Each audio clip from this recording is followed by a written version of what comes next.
One Question is designed to give subscribers valuable insights on how executive leaders in college athletics think about key issues on their respective campuses, in their departments, or within their leagues and conferences.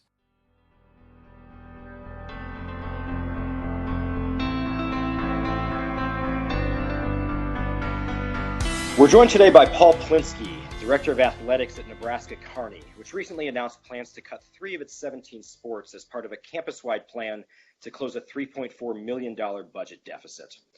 Paul, I want to begin by having you talk to us about how you balance being an advocate for your department and your staff and your student athletes with the bigger picture of the financial situation that the campus and university system finds itself in.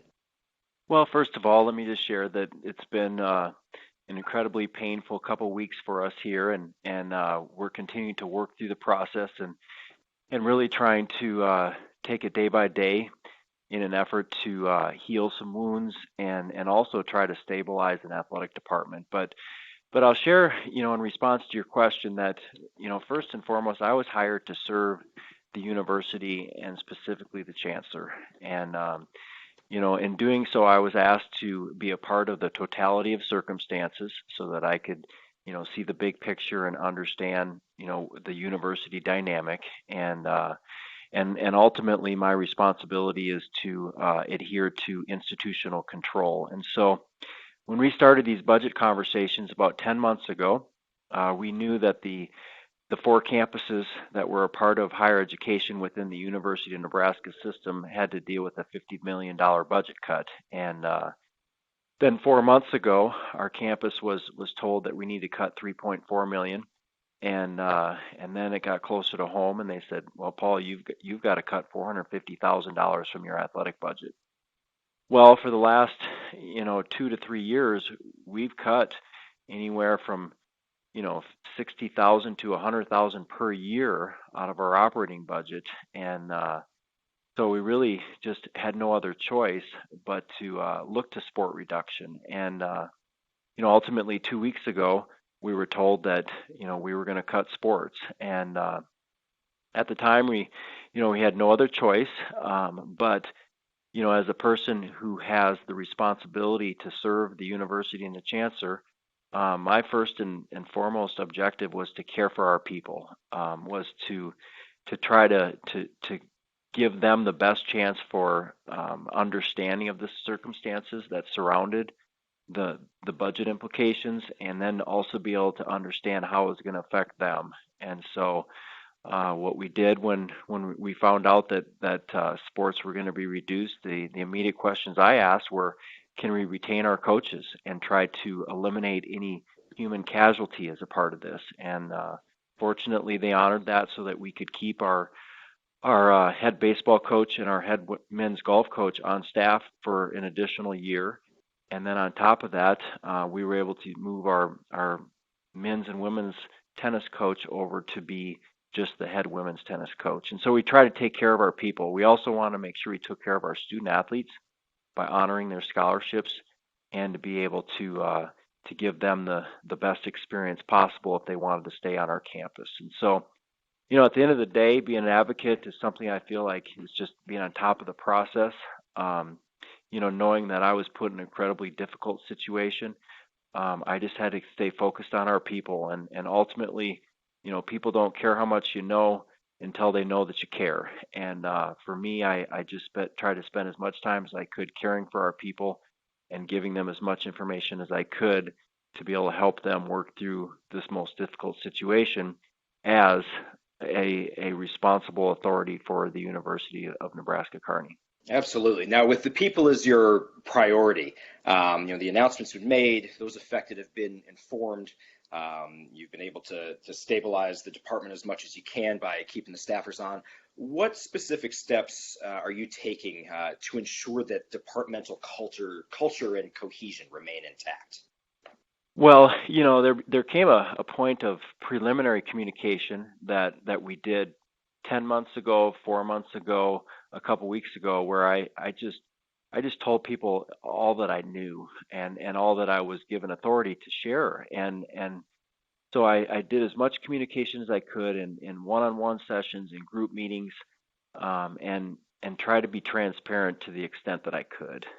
Second of all, we always talked and gave ongoing conversation about our strategic plan and where we wanted to go as an athletic department. So throughout the entire process, I knew that those two things were going to be kind of our strongholds by communicating with people and staying focused on the future. So then, the day that we decided to announce the budget reductions, I met one-on-one with the affected coaches. I met with the teams. I met with the media, and then had a meeting with our student athlete advisory committee. Honestly, we are, as a department, on shaky ground. I think whenever we kind of shake the face of an athletic department and change the way it looks, it's going to create some turmoil within the ranks. And so I've had to try to stay focused on standing tall, having a compassion for the people, and ultimately doing what's right by communicating openly and honestly with people. And so we've had follow-up staff meetings. We've had one-on-one interaction with individuals. We are already having discussions now with programs that are a part of our sport module for next year, and doing more strategic planning and trying to advance where we are. There's a lot of compassion and sympathy going on right now for the programs that were affected, but we also know that we have a job to do, and that's to care for our student athletes in our program. In addition to that, we're in new territory with regard to the 3 programs that are going to be reduced, and some of those student athletes are looking at other schools, so we're trying to help guide them through the transfer process. We're also trying to help develop a connection with our alumni so that they can come back and try to celebrate the accomplishments of their programs before they're discontinued. So it's a really difficult time, and a lot of it is uncharted territory. There wasn't a book or a manual that I could reference when we're going through all this, but we just do day by day and try to make the most by caring for people and giving information, and being able to be strategic in our thinking to the extent possible. Now, on the subject of the student-athlete transfer process, which you just brought up, normally when departments have to go through this, they have a student-athlete come to them and say, I'd like to leave for another opportunity, whatever the reason may be. In this situation, when you've got dozens and dozens of affected student-athletes, how do you streamline that process? And is that line of communication with those student athletes different from when you have one individual coming to you requesting to leave? Well, we knew at the beginning of this whole process that we were going to have 56 student athletes on campus that were going to be affected.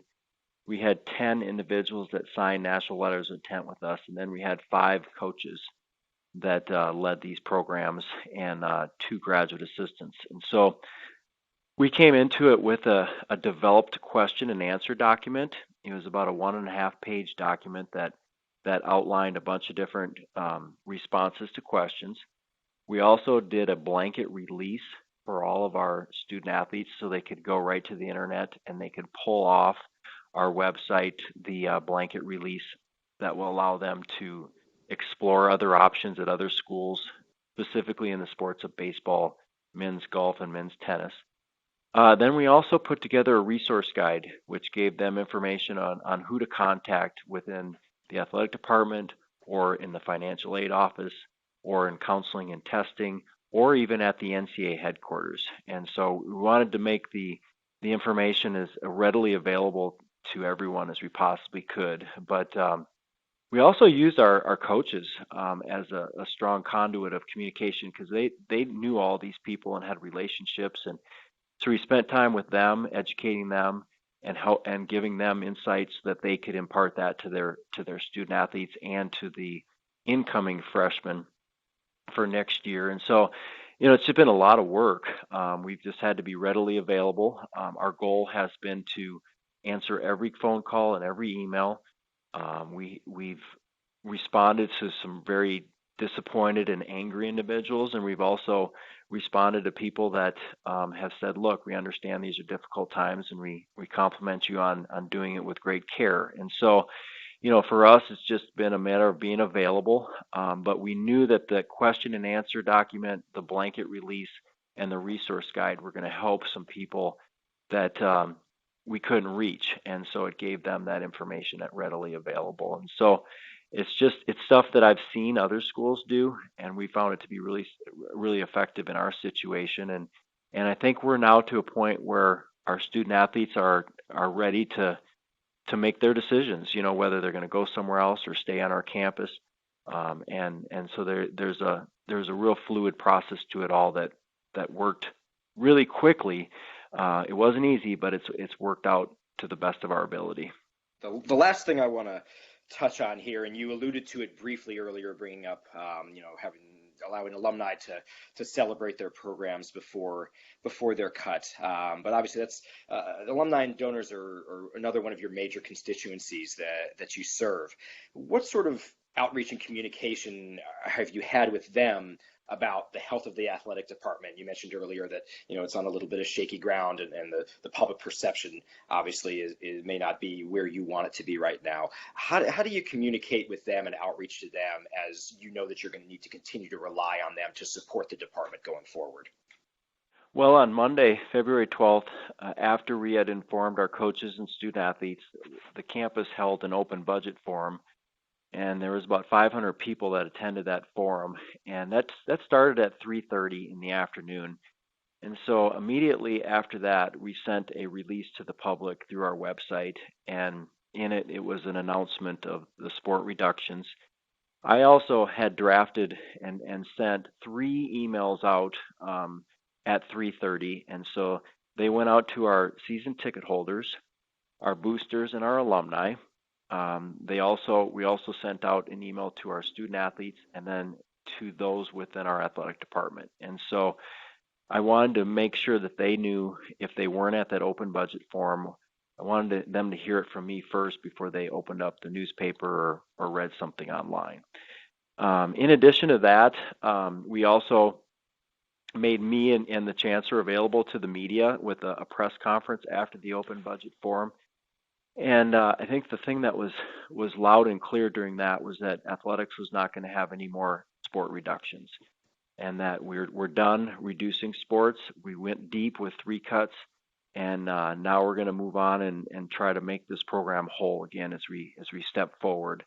But that afternoon and evening, then we called all of our key alumni and our donors, and we shared the problem with them, and we indicated how we need their ongoing support in the public, but also, if they're able, financially. And we found that our donors really, the close ones, were very receptive to us. And so between myself, the chancellor, and our development office, we were able to reach close to 50 to 60 of our closest alumni and donors who have really helped support not only baseball, tennis, and golf, but also all of our sport programs. And so for us, it's important to have the communication, to continue the positive relationship that we have with them, and then be able to share with them that our plans are to have no more sport reductions, and that we're going to build this program up, and we're going to get to a point where now we have 14 sports that mirror our counterparts in our conference, and that we're going to start investing in this program to the extent we're able within these budget times, and make the most of this situation. And so the response has been overwhelmingly positive, and they're not jumping off the ship. They're sticking with us. They're engaged in what we're trying to do, and they're going to help us this spring to try to make it a culminatingly positive experience for our student athletes that will be concluding in those 3 sports. So it's been a lot of work, but I believe that our communication and our honesty and just being upfront with people right off the bat has been the best thing that we've done.